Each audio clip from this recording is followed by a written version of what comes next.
The Hungry Italian, episode number 1. And if we're going to start with any kind of food, and this is the Hungry Italian show, it's got to be the meatballs. So we're going to make some meatballs, okay? But we're going to start with a couple basics. Why am I the Hungry Italian? True, I'm always hungry, just ask my wife Nancy. But my mother is Hungarian, my dad is Italian, so therefore I am the Hungry Italian. Okay? So, let's get this thing going. We're gonna make some meatballs. This stuff is gonna freaking rock, okay? So what we're gonna do is we're gonna start with some stuff, some really good stuff. This is 1 pound of grass-fed ground beef, very lean. And you can see I have 2 hot Italian sausage links. So now let's add some stuff to it, okay? This is 1 teaspoon of some garlic powder. I got 1 teaspoon of some onion powder, okay? I thought I had some fresh parsley, but I got some dried parsley.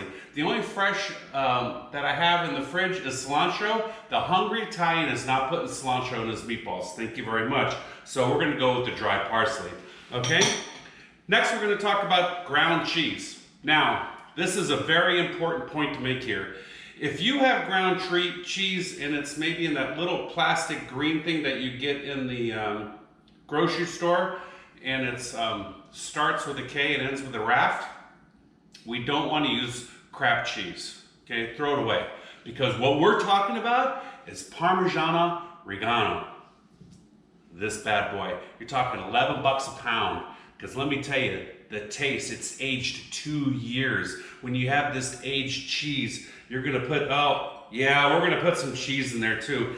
It's not ready for wine in here, but it's ready for wine in here, right? As we're cooking, so here what we do is, I want some good pink Himalayan salt. I don't do too much, I'm kind of salt averse. And then I'm gonna put a little ground pepper in here, not too much. I put a little in there. I got some crushed red pepper flakes and just enough to give it a little zip, okay? So we're gonna get this thing going, but I got some breadcrumbs, okay? Typically with the breadcrumbs, as you can see I have here, I didn't have some good stale, fresh breadcrumbs. Did you get that stale, fresh breadcrumbs? I had some other breadcrumbs that I had in the fridge. I kind of ground it up and this is what we're gonna be using. But what you wanna do is you want to make sure it is nice and wet. You don't want it too dry because this is what's going to make the texture of those meatballs when they come out. So you want to make sure that it's kind of like paste. Okay, does that make sense? Let's put that in there. And one last thing to put in here, 1 egg. Now these aren't any kind of eggs, these are free range organic eggs. Okay, so let's mix this bad boy up here and get this thing mixed up, right? And I'll tell you what, man, when you're making great food, so you know, here's how I define a foodie. A foodie is somebody, after you eat an amazing meal and you are stuffed, you can't even imagine thinking about eating another bite, you're wondering what the next meal is going to be. Okay, that is the definition of foodie. Or it might be just a definition of being a hungry Italian. Okay, because I know growing up for me, after we had breakfast, the next question is what's for dinner? Did I do that? It's a clean counter. I can put it back in there. Yes, it's going back in there. This is a clean counter. Everything is sanitized. Look at, I got my gloves on. These are nitrile exam gloves. These are food grade. So this is what we're gonna do here, guys. We're getting this thing, oh, we're getting it friendly in here. We're getting all those seasonings in here. And I think we're ready to ball this stuff up. So let's get the tray.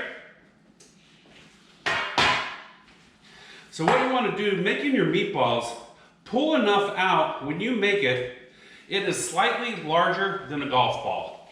Okay? Slightly larger than a golf ball. Now, that's a meatball. So what we're gonna do is we're gonna finish this thing up.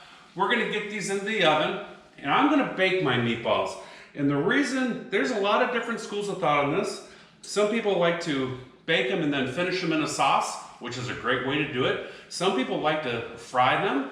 Again, it is a personal preference with what you want to do. I personally like baking them. I believe that they're moister and that you have a lot more options to do with those meatballs what you have, because once these come out of the oven, we're going to show you some variations of what you can do with the meatballs. Okay, we're going to be making maybe a little bit meatball pizza. How about some meatball subs? And how about some angel hair pasta with a side of meatballs? Does that sound good? So we're going to get these meatballs all set up. We are going to get it into the oven at 350. It's going to cook for about 30 minutes. And I'll tell you what, when these meatballs come out, we're going to see you again. So take your time out.